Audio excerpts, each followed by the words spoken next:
लोग सुन रहे हैं। पता नहीं क्यों आज रतन टाटा के बारे में बात करते हुए मुझे ये लगता है कि पाकिस्तान के पास अगर एक रतन टाटा होता या टाटा फैमिली होती, तो आज पाकिस्तान कहाँ होता उसकी कल्पना भी नहीं कर सकता, सोच भी नहीं सकता। आज रतन टाटा हमारे बीच में नहीं है। 86 साल की उनकी उम्र हो गई थी। भारत के नामवर तरीन सनतकार और टाटा ग्रुप के चेयरमैन एमेरिटस रतन टाटा 86 बरस की उम्र में इंतकाल कर गए हैं। रतन टाटा भाई उनकी चल रही है जो बहुत बता रहे हैं कि किस तरह से वो अपने कंट्री के अंदर कंट्रीब्यूशन करते हैं हमेशा। मीडिया रिपोर्ट्स के मुताबिक रतन टाटा अपनी कमाई का 66% हिस्सा दान कर देते थे। World pays tribute to legend larger than life Ratan Tata. उन्होंने 500 करोड़ वफाक को दिए हैं, रियासतों को उन्होंने 50-50 करोड़ 10-10 करोड़ डेली किट्स दे रहे हैं, ट्रांसपोर्टेशन दे रहे हैं, यानी वो करोड़ों रुपया डेली के हिसाब से खर्च कर रहे हैं। और पाकिस्तान से जिन्होंने माल बनाया, इतने बड़े बड़े टाइकून है, मैं नाम किसी का नहीं लेता, खफा हो जाएंगे अब सारे, कहाँ हैं वो। टाटा ग्रुप ने पिछले 100 सालों में अब तक 7,60,000 करोड़ रुपए दान कर दिए, जो दुनिया में दान की गई अब तक की सबसे बड़ी रकम है। कोरोना से लड़ने के लिए टाटा ग्रुप ने 1500 करोड़ रुपए का दान किया था। ये भारतीय बिजनेस घरानों की तरफ से किया गया सबसे बड़ा दान था। और इसकी वजह ये कि वो सिर्फ एक बिजनेसमैन नहीं थे, वो एक इंडस्ट्रियलिस्ट से ज्यादा एक काइंड ह्यूमन बीइंग थे। रतन टाटा दुनिया भर में फलाही कामों के लिए जाने जाते हैं। सर, हमारे यहाँ बहुत बिजनेस कम्युनिटी के लोग हैं, लेकिन हम ऐसा कोई काम करते हुए दिखाई नहीं देते। भारतीय मीडिया ये कह रहा है कि टाटा ग्रुप जो है वो पाकिस्तान की सारी इकोनॉमी से बड़ा है। रतन टाटा जो कि भारत का एक अनमोल रतन था, लेकिन भारत के इस अनमोल रतन को आज दुनिया सलाम पेश कर। टाटा के पास पूरा इकोसिस्टम है, तो जिस लेवल पे टाटा काम करता है ना, इस लेवल पे कोई काम नहीं कर सकता इंडिया के अंदर। रतन टाटा को एनसाइक्लोपीडिया मैं कहूँगा। मतलब मैं अगर उस शख्स को जब कोई हमारे बीच से चला जाता है और उस शख्स को हम अपनी तरफ से ऑबिचुरी देते हैं, श्रद्धांजलि देते हैं, रतन टाटा के लिए इसकी कोई ज़रूरत नहीं, कोई मायने नहीं है। मैं आपसे साफ कह रहा हूँ। लोग इसको अदरवाइज़ ले सकते हैं, लेकिन रतन टाटा इससे कहीं आगे थे। पाकिस्तान में जो मुझे थी उनकी कि जिन्होंने सियासत में ना रहते हुए, यानी कि पॉलिटिक्स में ना रहते हुए अपनी कंट्री के लिए बहुत ज़्यादा काम किया। इनकी हेलो दोस्तों, कैसे आप सब? उम्मीद करती हूँ आप सब बहुत अच्छे होंगे। दोस्तों, रतन टाटा अब हमारे बीच में नहीं रहे हैं। दोस्तों, रतन टाटा ने भारत के अंदर इतने बड़े बड़े काम किए हैं कि आज उन्हें दानवीर के नाम से भी जाना जाता है। दोस्तों, रतन टाटा को पूरा विश्व श्रद्धांजलि दे रहा है। दोस्तों, अगर आप मेरे चैनल पर पहली बार आए हो तो प्लीज़ सब्सक्राइब करना, शेयर करना, बेल आइकन ऑन करना, ताकि आपको आने वाली हर एक लेटेस्ट न्यूज़ आसानी से मिल जाए। अगर मेरा ये वीडियो किसी भी तरीके से अगर आपको अच्छा लगे तो प्लीज़ शेयर करना, ताकि इस वीडियो का आनंद और भी उठा पाए। बढ़ते हैं वीडियो की तरफ। टाटा जी की जो है वो डेथ की न्यूज़ कल से पाकिस्तान में भी सुनी और देखी गई है। बहुत अफसोस हुआ है और एक बहुत बड़ा नाम जो है वो भारत की तरफ से इनका रहा है। अगर आप हमें थोड़ा बता सकें कि हमें, वैसे तो हमने देखा है कि बहुत ज़्यादा कंट्रीब्यूशन है उनकी भारत के लोगों के साथ भारत को आगे ले जाने में, लेकिन आप किस तरह से उनको देखते हैं?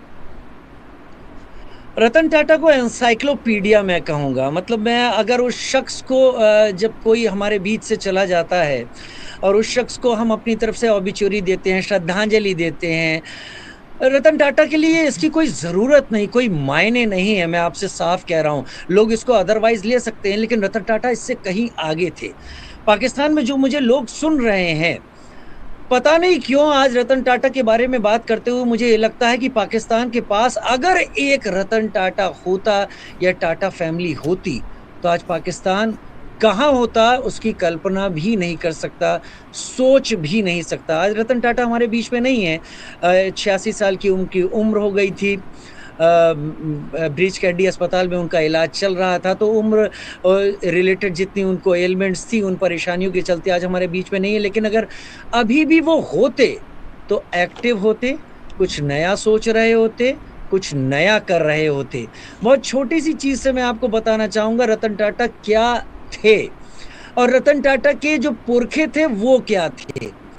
ये पारसी कम्युनिटी से आते हैं आरजू, और पारसी कम्युनिटी आई कहाँ से? पर्शिया, ईरान से ही आई थी ना। यहीं पर भारत और पाकिस्तान के हिस्सों में ये लोग आके बसे, 0.1% के करीब में हैं ये। और इस एक शख्स ने जो इस कम्युनिटी को रिप्रेजेंट करता है, इसने भारत में जब टाटा ग्रुप को 1991 में संभाला और 2012 में जब इसके चेयरमैनशिप को छोड़ा, तब इन्होंने इसकी वैल्यू हैसियत $100 बिलियन की कर दी थी। World pays tribute to legend larger than life, Ratan Tata. He is no more with us, but he will live due to his compassion and empathy, his kindness, जिसकी आज हर कोई बात कर रहा। रतन टाटा जो कि भारत का एक अनमोल रतन था, लेकिन भारत के इस अनमोल रतन को आज दुनिया सलाम पेश कर रही है, दुनिया ट्रिब्यूट पेश कर रही है रतन टाटा को, क्योंकि रतन टाटा सिर्फ इंडिया के नहीं थे, बल्कि दुनिया के बहुत से कंट्रीज में उनके बहुत ज़्यादा चाहने वाले मौजूद हैं। और इसकी वजह ये कि वो सिर्फ एक बिजनेसमैन नहीं थे, वो एक बिजनेस टाइकून ही नहीं थे, वो एक ऐसी एम्पायर के मालिक नहीं थे जिसको वो ग्लोबल लेकर गए। वो एक इंडस्ट्रियलिस्ट से ज़्यादा एक काइंड ह्यूमन बीइंग थे। आज हम अपने इस प्रोग्राम में ना सिर्फ रतन टाटा को ट्रिब्यूट पेश करेंगे, बल्कि उनकी ज़िंदगी के कुछ ऐसे मोमेंट्स भी आपके सामने लेकर आएंगे जो शायद आप ना जानते हो। एक किसी को ट्रिब्यूट पेश करना प्रोग्राम मुझे सबसे ज़्यादा मुश्किल इसलिए लगता है कि ऐसा ट्रिब्यूट उसी को पेश किया जाता है कि जो लार्जर देन लाइफ हो, जो लेजेंड हो, और उसके लिए अल्फाज ढूंढना मुश्किल होता है। Ratan Tata one of my favourite personality थे, और यही वजह है कि मैंने इससे पहले भी उनके ऊपर 2-3 प्रोग्राम किए हैं। अभी तो 1-2 प्रोग्राम तो अभी मैंने कुछ दिन पहले भी किए, जब कुछ उनके जो सेमीकंडक्टर्स और इस हवाले से जब उनकी कुछ सामने आई, और इससे पहले भी काफ़ी अर्सा पहले भी मैंने एक प्रोग्राम किया था, क्योंकि मुझे बहुत ज़्यादा पसंद थी। वो एक इंतहाई खूबसूरत, ना सिर्फ बाहर से यानी देखने में, बल्कि अंदर से उससे कहीं ज़्यादा खूबसूरत इंसान थे। पहले मैं आपको ये बताती हूँ कि दुनिया उनको ट्रिब्यूट कैसे पेश कर रही है। मुझे ऐसा लगता है कि इससे पहले लता जी को ऐसा ट्रिब्यूट पेश किया गया था दुनिया में।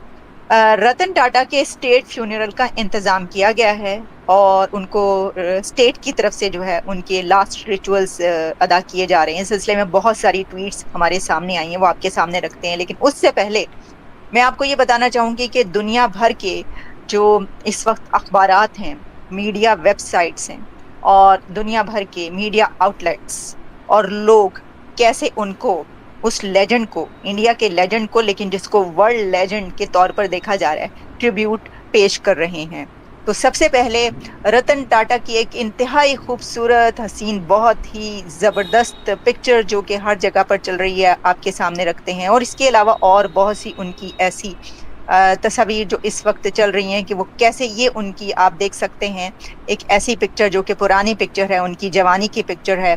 और मैं आपको आज के प्रोग्राम में ये भी बताऊंगी कि ये एक शंतनु कौन है जो कि बहुत अरसा उनके साथ रहे और अभी भी आपको सबसे आगे आगे नज़र आ रहे हैं। लेकिन रतन टाटा खुद जिस एक पर्सनालिटी के मालिक थे, उनकी क्या बात है, इस वक्त लिखा जा रहा है, मेरे सामने इस वक्त मौजूद है। सो गाइस, आपको मेरा ये रिएक्शन वीडियो कैसा लगा? अगर अच्छा लगा है तो प्लीज़ सब्सक्राइब करना, शेयर करना, बेल आइकन ऑन करना, ताकि आपको आने वाली हर एक लेटेस्ट न्यूज़ आसानी से मिल जाए। कमेंट बॉक्स में जय हिंद, जय भारत लिखना। अगर आप मेरे चैनल पे अगर पहली बार आए हो तो प्लीज़ शेयर करना।